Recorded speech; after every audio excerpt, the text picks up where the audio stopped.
어떤 일이 근심스러워서 마음이 답답하고 침울할 때 그것을 가리켜서 우울하다 이렇게 표현하죠. 그러니까 우울증의 정의가, 사전적 정의가 그런 것입니다. 무슨 일인지 모르지만 밥을 먹을 수 없고 밤에 잠을 잘 수도 없고 의욕이 저하되어서 더 이상 나를 지탱하기가 힘들다. 이것을 우울증이라고 이야기합니다. 우리나라가 자살률이 높은 것은 그만큼 우울한 사람이 많다는 것을 반증하는 그러한 증거가 되고, 이웃나라 일본도 상당히 OECD 국가 중에 우리나라 다음으로 우울증이 많은 나라라고 이야기하고 있습니다. 일본의 심리학자인 사이토 다마키는 자기 그 국가를 바라보면서 우울증이 한 사람에게만 있지 않고 이렇게 다수의 사람들이, 많은 사람들이 우울해하는 것을 보니까 이것은 사회적 원인이 있고 그 원인에 의해서 사회적 현상으로 나타나기 때문에 이것은 단순한 우울증이 아니고 사회적 우울증이다. 이렇게 이야기를 하고 있습니다.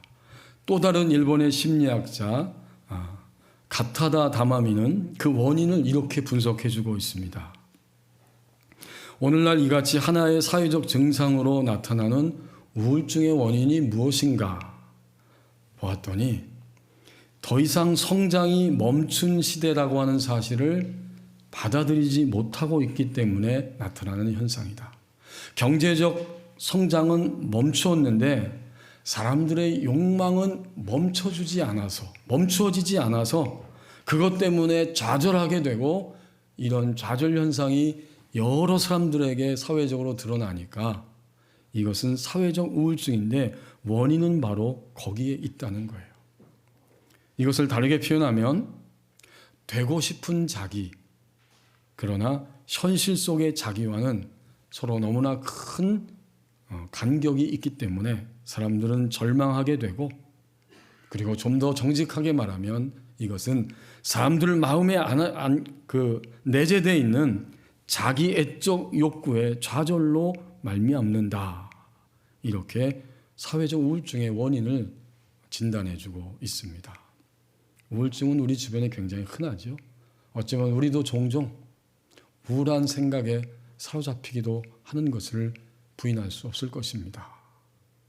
그런데 놀랍게도 오늘 본문에 등장하고 있는 위대한 하나님의 사람 엘리야도 우울증을 겪는 사람이었습니다. 우울증을 겪는 선지자들이 성경에 종종 나타나고 있습니다. 그런데 오늘 1절 상반절 말씀을 보십시오.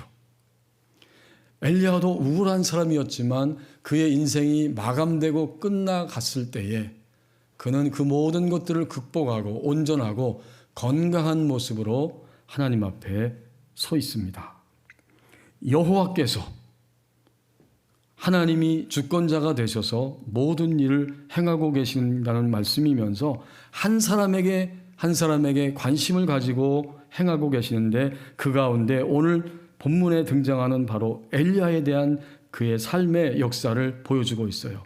여호와께서, 주권자이신 하나님께서 회오리바람으로 엘리야를 하늘로 올리고자 했다. 이렇게 말하고 있습니다. 회오리바람, 비를 동반하지 않지만 천둥과 번개가 치면서 강하게 몰아붙이는 그런 돌풍이 바로 회오리바람이죠. 회오리바람으로 회오리바람 안에서 엘리야를 끌고 가시는 거예요. 누가? 여호와께서. 그는 어디로 갑니까? 그는 바로 하늘로 올라간다. 곧 하나님이 계신 곳이고 하나님의 품으로 간다는 것입니다. 이것이 엘리야가 그의 인생의 마지막 시간들을 살아가면서 건강하게 회복된 모습의 증거입니다. 그는 자기가 이제 하나님께 갈 것을 이미 확신하고 있습니다. 그래서 이 2장 9절 10절 말씀에서 자기의 후계자인 엘리사에게 이런 말을 하고 있죠. 나를 내게서 데려감을 당하기 전에라고 9절에서 말하고, 10절에서는 그러나 나를 내게서 데려가시는 것을 내가 보면이라고 말하면서 그는 확신합니다. 나라고 하는 존재는 하나님께로부터 왔고 이제 나라고 하는 존재는 하나님께 갈 것이다. 모든 우울함을 다 극복하고 나서 그의 인생의 마지막 시간들을 맞이하고 있었던 것입니다. 그러면 우리는 분명히 상상해 볼 수 있습니다.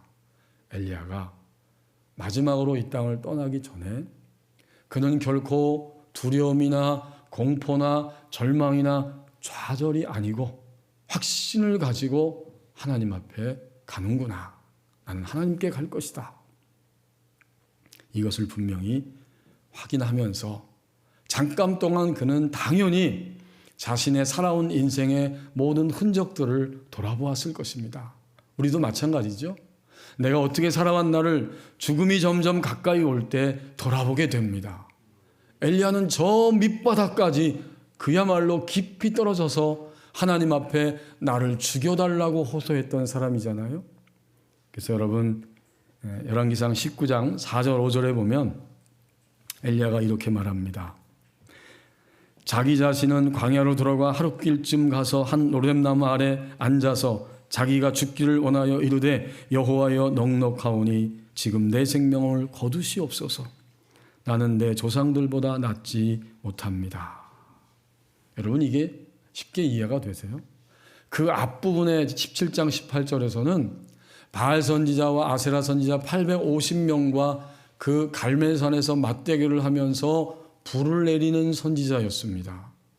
그 엄청난 사건과 기적의 역사를 이루었는데 그는 한순간에 밑으로 추락하고 떨어져서 나는 죽고 싶습니다. 하나님, 나를 죽여주십시오. 이렇게 우리 법원 앞 사거리에도 있는 로뎀 카페가 있죠.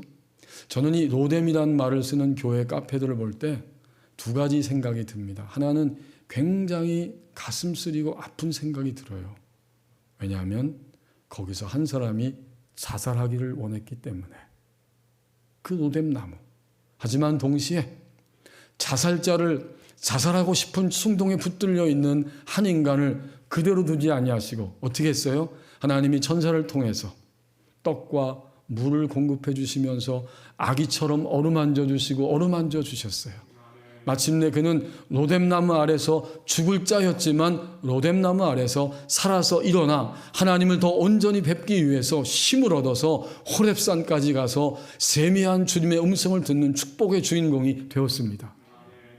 로뎀은 이런 가슴 쓰린 아스한 아픔이 있는 이름이고 동시에 하나님의 힘과 축복과 견고한 확신을 얻게 된 이러한 이름이 함께 혼재되어 있습니다. 그러니까 오늘 열왕기상 19장 4절 5절에서 나는 내 조상보다 낫지 못합니다. 나 죽고 싶어요. 죽여주세요. 그러나 하나님은 그렇게 말하고 앉아있다 쓰러져 완전히 지쳐서 잠들어버린 엘리야에게 천사를 보내셔서 어루만지시면서 회복시켜 주신 것입니다. 그렇다면 우리는 능히 상상해 볼 수 있습니다. 오늘 2장 1절 본문의 말씀을 보면 엘리야는 하나님께 갈 확신과 모든 것을 알고 있을 때 그는 자신의 일생을 생각해 봅니다. 하나님이 나의 생명을 지켜주셨구나. 나는 어리석고 무능하고 부족하고 나 혼자 있을 때 나는 너무나 추하고 악한 모습을 지닌 하나의 인생이었지만 주님을 전적으로 믿지 않고 사는 불신앙의 사람이었지만 그럼에도 인생의 마지막 순간에 와서 돌이켜보니까 하나님이 나의 생명을 지켜주셨습니다. 만약 엘리야가 감사한다면 그 감사는 오늘 1절 상반절에서 이 모든 것을 하신 분은 여호와 하나님이십니다. 그래서 주권자 여호와께서라고 이 상반절에 이 단어가 등장하고 있는 거예요. 2022년 어떤 모습으로 살아왔든지 지금도 내 가슴 한켠에 어떤 쓰라림과 아픔과 절망이 여전히 자리하고 있을지라도 오늘 예배하면서 우리는 분명히 고백하고 깨닫습니다. 엘리야는 구약시대의 위대한 성도였다면 21세기의 엘리야는 바로 오늘 저와 여러분이지 않습니까? 그래서 우리는 어떤 감사가 엘리야가 드렸던 감사일까? 그리고 그 감사는 곧 우리의 감사일 텐데 무엇보다 장로님이 기도해 주신 것처럼 기도하신 것처럼 너무 어려운 이 시대, 절망의 원인들밖에 보이지 않는 우울한 이 시대를 살아오면서도 생명을 지켜주심에 대한 감사가 오늘 여기에 있습니다. 제가 언젠가 말씀드렸지만 저는 굉장히 낯설은 감사헌금을 제가 감사헌금 드리는 것을 들었던 기억이 있어요.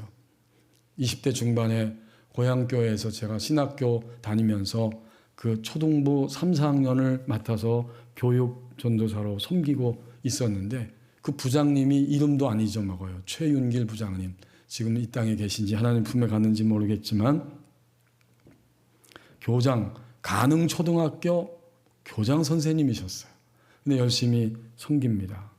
근데 그때는 헌금을 하면 목사님이 예배 중에 헌금 봉투 쫙 올라온 것은 다 누가 무슨 연유로 이 헌금 드렸습니다라고 다 이야기하잖아요. 무슨 뭐 승진 감사, 취직 감사, 결혼 감사, 이사 감사 하고 쭉 이야기를 하는데 아주 낯설은 감사가 계속 들려옵니다. 한 달에 한 번씩. 그것은 가족의 생명을 보호해 주심을 감사. 그게 굉장히 낯설었어요. 가족 생명 보호 감사? 이건 무슨 감사야? 저는 그때 철이 없어서 그렇게 생각했어요. 하지만 시간이 지나면서 보니까 그 감사는 너무나 귀중한 믿음의 고백이었음을 점점 실감했습니다. 오늘 예배하는 우리들도 물론 감사합니다라고 드릴 때 생명보호 감사도 포함된 감사죠. 많이 그렇게 감사드리죠. 그런데 구체적으로 한 달에 한 번씩 생명보호 감사 헌금 가족들 생명보호 감사에 드립니다. 이것은 정말 감사의 의미를 가장 기본적인 감사의 의미를 깨닫고 사는 분의 감사였다는 것을 알게 되었습니다.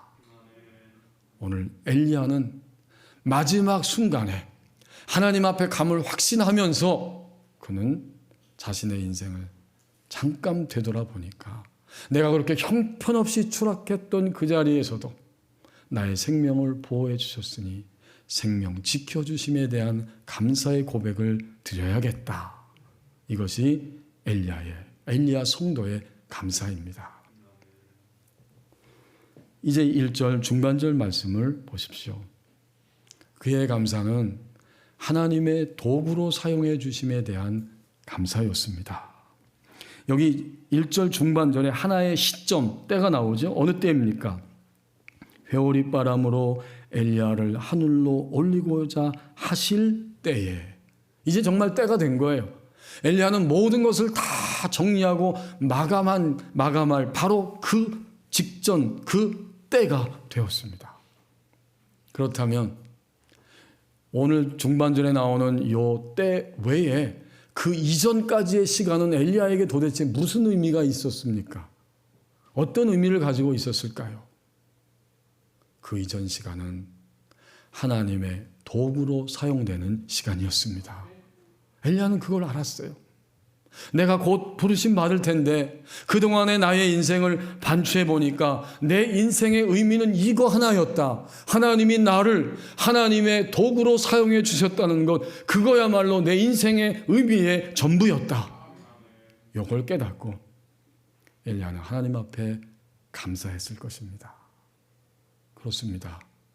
우리 그리스도인들은 주님을 믿는 순간 내가 부름받아서 하나님의 자녀가 되었고 내가 할 일은 이것이라고 하나님 앞에 사명을 깨닫고 점점점 살아가면서 우리의 정체성은 이 한 가지로 모아지게 됩니다. 나는 하나님의 도구로 이 제한된 시공간 지구촌 안에서 나의 인생을 살아갑니다. 나는 하나님의 도구입니다.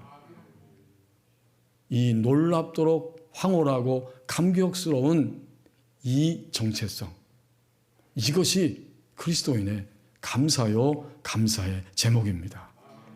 이 감사는 근본적이고 기본적인 감사를 넘어서는 감사예요. 내가 왜 사는지를 알고 왜 살아야 하는지를 알려주는 감사입니다. 사실 그는 노뎀나무 아래 있을 때까지만 해도 자기가 도구라고 생각했지만 도구가 아니라고 절망했어요.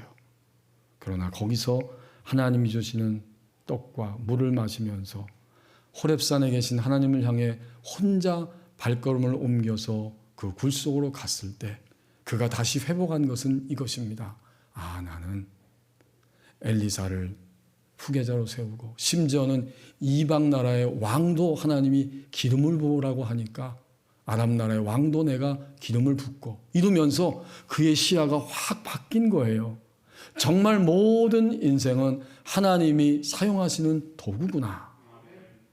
그는 거기서 그것을 깨달았어요.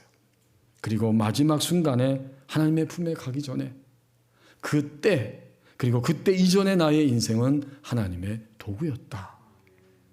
얼마나 놀라운 감사의 고백인지 모릅니다. 오늘 예배하는 우리도 사실 회의가 있지요. 내가 왜 사는지 모르겠어요, 목사님. 내가 이러고도 살아야 됩니까? 저 인간 때문에. 이런 많은 안타까움과 그런 짜증스러운 생각들과 분노들과 절망들이 우리 마음을 종종 엄습하기도 하지만 그러나 우리는 금방 돌이켜 생각하고 깨달을 수 있어야 합니다. 나는 주님 믿고 난 다음엔 하나님이 이렇게 저렇게 사용하시는 도구로 여기에 살고 있는 거야. 하나님은 주님의 백성이 될 때 우리를 하나님의 사랑을 보여주고 하나님의 심판을 보여주는 도구로 사용하십니다. 여러분 열왕기상 17장에 엘리야가 등장하잖아요. 그 등장한 이유는 17장 1절에 나오는 말씀이 있어요. 디셉 사람 엘리야가 갑자기 역사의 전면에 꽝 하고 등장합니다. 그 전까지는 다 숨어 있었어요. 어디 있는지도 몰라요.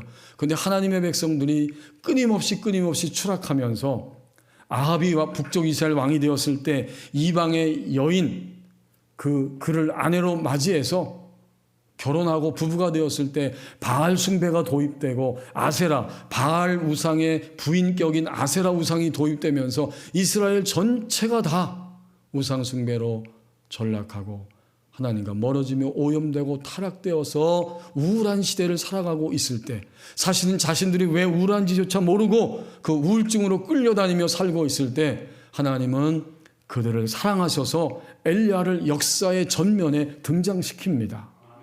그때 엘리야가 등장해서 하는 말이 이런 말이었어요. 17장 1절에 보니까 이렇게 말합니다. 길르앗에 우거하는 자 중에 디셉 사람 엘리야가 아합에게 말하되 내가 섬기는 이스라엘의 하나님 여호와께서 살아계심을 두고 맹세하노니 내 말이 없으면 수년 동안 비도 이슬도 있지 아니하리라 하니라.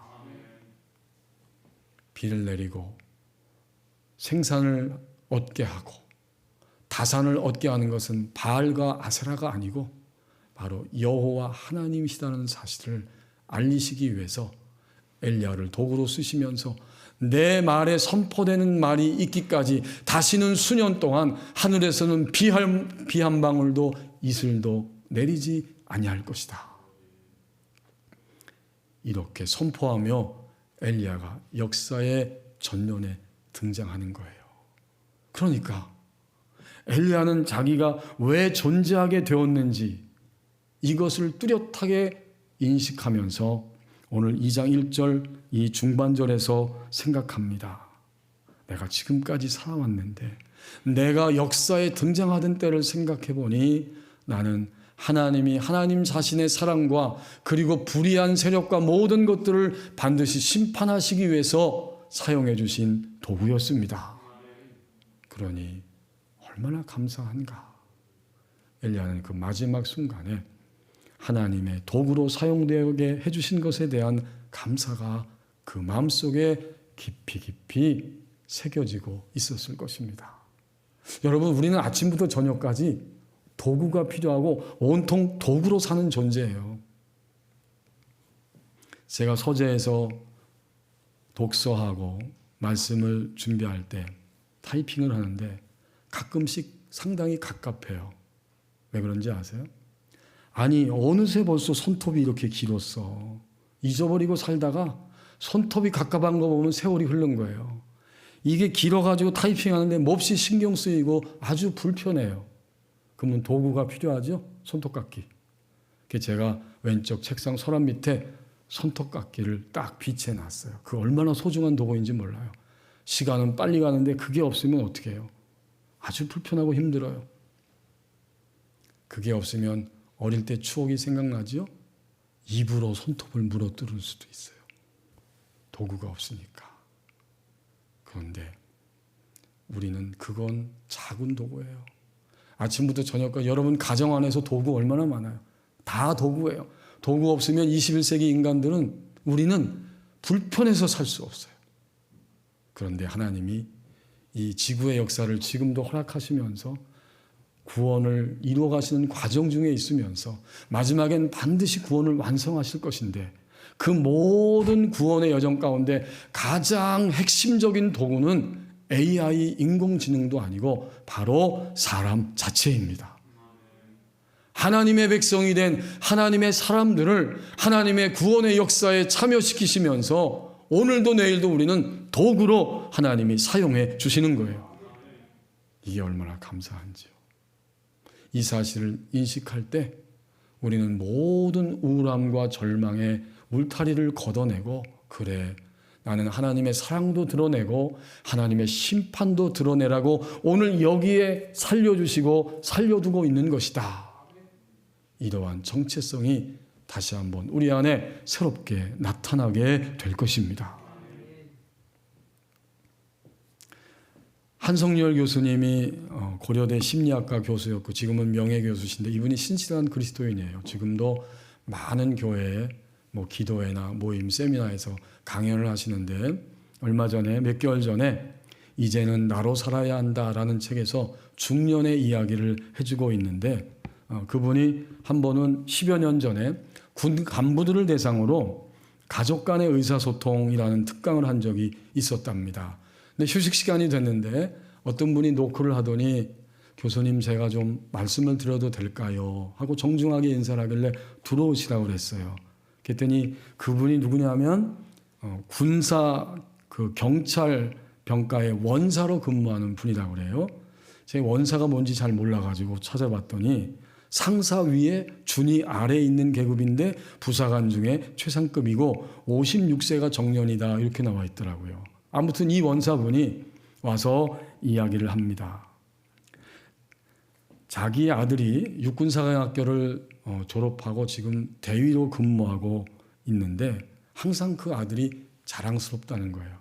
근데 어느 날 생각해 보니까 마음이 부담스럽고 혹시 나 때문에 장교인 우리 아들이 진로에 있어서나 또 마음적으로 심정적으로 아버지가 원사 정도인데 좀 부끄럽다 이런 생각하지 않을까. 이 부담이 점점 커져서 이제 가족들을 모아놓고 그렇게 말하진 않았지만 고민하다가 나는 이제 나이도 들고 점점 군인 생활이 힘들어서 그만 전역해야겠다 이렇게 이야기를 했다는 거예요. 그런 이야기를 쭉 하는데 가만히 이야기를 듣던 아들이 이렇게 조용히 말했답니다. 아버지가 조기 전역하려고 하시는 게 혹시 저 때문이에요? 저와 관련이 있습니까? 저는 아버지가 군인인 것이 자랑스럽고 그렇게 군복 입은 아버지가 제일 멋있었기 때문에 저도 그 뒤를 따라서 멋있는 사람이 되고 싶어서 사관학교를 갔고 군인이 되었습니다. 그러니 만기 전역을 하실 때까지 계속 현역으로 근무해 주십시오. 아들이 이렇게 이야기를 하더래요. 그 말을 듣고서 그래 한번 생각해 보마 말한 다음 화장실에 가서 조용히 울었다고 합니다. 자신을 존경한다고 말해주는 아들이 너무나 고마웠고 또 아들이 자기의 마음을 알아주는 것이 너무나 대견했기 때문입니다. 그 말을 묵묵히 듣던 이 교수님이 감동해서 말했습니다. 참 훌륭한 아드님을 두셨습니다. 그리고 아버님이 평상시에 아들과 함께 주고받는 관계가 격이 없이 항상 열려있기 때문에 아들이 그렇게 반듯하게 성장했을 것입니다. 라고 진실로 이야기를 해줬다고 합니다. 이것은 여러 가지 것을 우리에게 생각나게 하지만 오늘 본문과 관련돼서 생각할 때 아버지의 눈물은 어떤 눈물이었을까? 내가 나의 인생 살면서 도구됨을 확인하는 눈물이었을 것입니다. 나의 가족을 생각할 때 나라고 하는 존재가 우리 가정 안에서 우리 자녀들 앞에서 그래도 내가 도구됨의 모습을 가지고 살아왔구나. 이것을 확인하는 눈물이었어요. 오늘 엘리야가 감사한다면 어떤 감사를 했는가 보았더니 나의 인생 전부가 이 마지막 순간에 와서 돌이켜보니까 어떤 의미, 이 의미 저 의미가 아니다. 주님 믿고 난 다음에 나의 의미는 이것 하나였구나. 하나님의 사랑과 심판을 드러내는 도구로 사용해 주시니 감사합니다. 이것은 굳이 표현하면 중급의 감사입니다. 기본 감사 넘어서서 중급의 감사. 이제 마지막 하반절을 함께 보시겠습니다. 분리됨에서 오는 감사입니다. 모든 감사는 분리됨에서 드디어 온전해질 수가 있어요. 오늘 특이하게도 엘리야는 그의 마지막 죽음의 장면을 혼자 맞이하지 않고 그의 후계자인 엘리사와 더불어서 함께 있습니다. 모세 같은 경우에는 신명기 34장 6절쯤인가 가서 뒷부분에 보면 모세 혼자서 하나님 앞에 품에 안겼기 때문에 오늘날까지 그 무덤을 아는 자가 없더라라는 말씀이 생각이 납니다. 그런데 오늘 엘리야는 특이하게도 자기의 후계자 엘리사와 함께 있습니다. 이제 하나님이 그의 인생을 돌아보게 하셨기 때문에 엘리야를 한 군데 두지 않으셨어요. 그래서 엘리사와 더불어 길갈이라는 곳에 있다가 하나님이 명령하시길 이번에는 베델로 가라. 엘리사와 함께 베델로 갔어요. 엘리사가 떠나지 않거든요. 끝까지 곁에 같이 가겠다고. 그러면 이번에는 베델에서 너는 여리고로 가라. 하나님 나를 여리고로 보내신다. 안 떠났어요. 마침내 어디로 보내시느냐? 요단으로 가라. 그래서 요단 물을 헤치고 가서 요단가로 갔습니다. 드디어 요단에서 엘리야와 엘리사가 분리되어집니다. 그래서 여러분 11절에 보면 그 분리되는 장면을 보여주죠. 11절 말씀. 두 사람이 길을 가며 말하더니 불수레와 불말들이 두 사람을 갈라놓고 엘리야가 회오리 바람으로 하늘로 올라가더라. 여기에 분리라는 단어를 쓰고 있죠. 불수레와 그 불말들이 두 사람 사이를 갈라놓아 버렸어요. 이것은 분리입니다. 모든 감사는 분리됨에서 온전해집니다. 사실 여러분 죽음 자체가 분리예요. 우리가 이 땅에서 죽을 때 그것은 그동안 나라고 하는 전인적인 존재가 있었는데 나의 육체가 나의 지정이가 이제 더 이상 작동하지 않고 호흡이 멈추고 내 뇌기능도 멈추고 이제는 내 안에 영이 육체와 분리되어서 나의 영이 하나님 앞으로 가게 됩니다. 이게 분리예요. 오늘 본문은 참 의미가 있어요. 두 사람이 함께 있는데 분리됐다는 것도 의미가 있고 하나님이 하나님의 놀라운 방법으로 엘리야는 죽음을 맛보지 않고 분리되어서 하나님의 품으로 이끌어 가신 거예요. 당연히 엘리야는 하늘로 올라가면서 그동안 자기 함께 했던 육체의 몸으로 올라가진 않았을 거예요. 왜냐하면 고린도전서 15장 50절 말씀처럼 혈과 육은 우리의 육체 자체는 하나님의 나라를 유업으로 받을 수 없다. 죽음의 순간에 분리되어서 변형된 몸으로 하나님의 품에 안기게 됩니다. 이것이 바로 분리예요. 인간은 죽음의 순간에 분리되는 존재인데, 하지만 놀랍게도 성경은 예수님이 이 땅에 오셔서 하나님 나라를 선포하실 때 그 복음을 받아들인 사람들은 이미 그때부터 예수님을 통해서 하나님의 현재적 나라를 살아가는 분리의 역사가 일어납니다. 어떤 분리일까요? 결국 이 분리는 이것은 곧 우리의 타락한 육체적 본성에 의해서 저지당하고 방해받고 유혹당하면서 끊임없이 언제나 주님의 뜻을 따를 수 없었던 우리의 육신적인 자아들이 깨지고 부서지면서 예수님을 통해서 복음이 들어갈 때 우리는 점점 주님의 말씀을 선택할 수 있는 분리의 역사가 일어나게 됩니다. 분리되고 분리될 때 어느덧 우리의 감사는 억지로 하는 감사, 감사하기 싫지만 할 수 없이 하는 감사가 아니라 정말 감사하여서 모든 것을 주님께 고백하고 감사하는 진정한 감사의 자리에 있게 됩니다.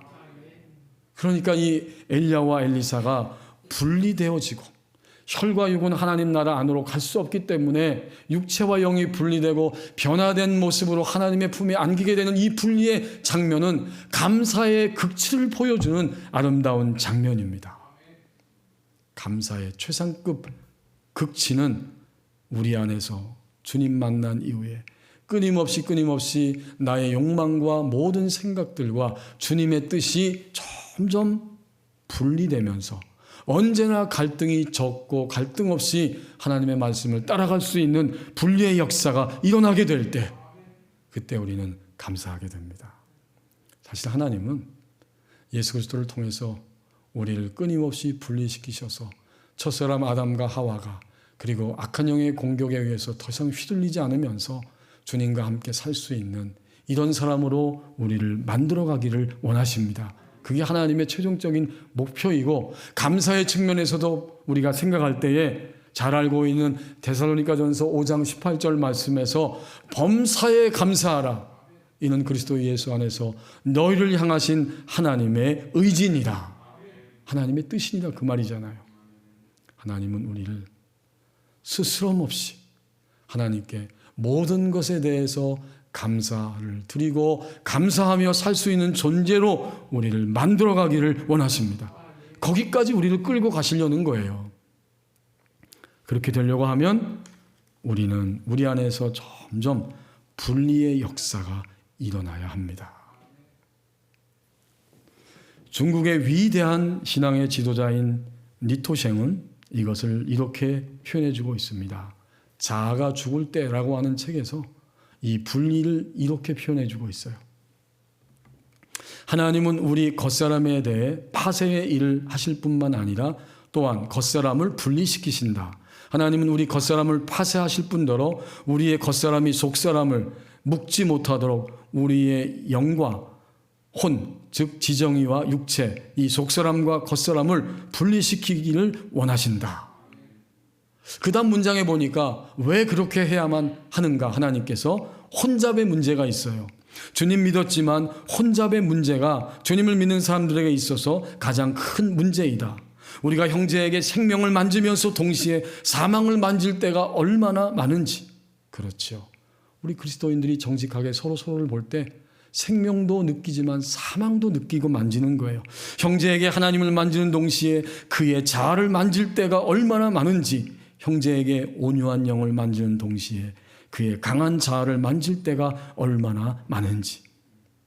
사람들은 그에게서 성령의 역사도 발견하고 그에게서 육체의 역사도 발견한다.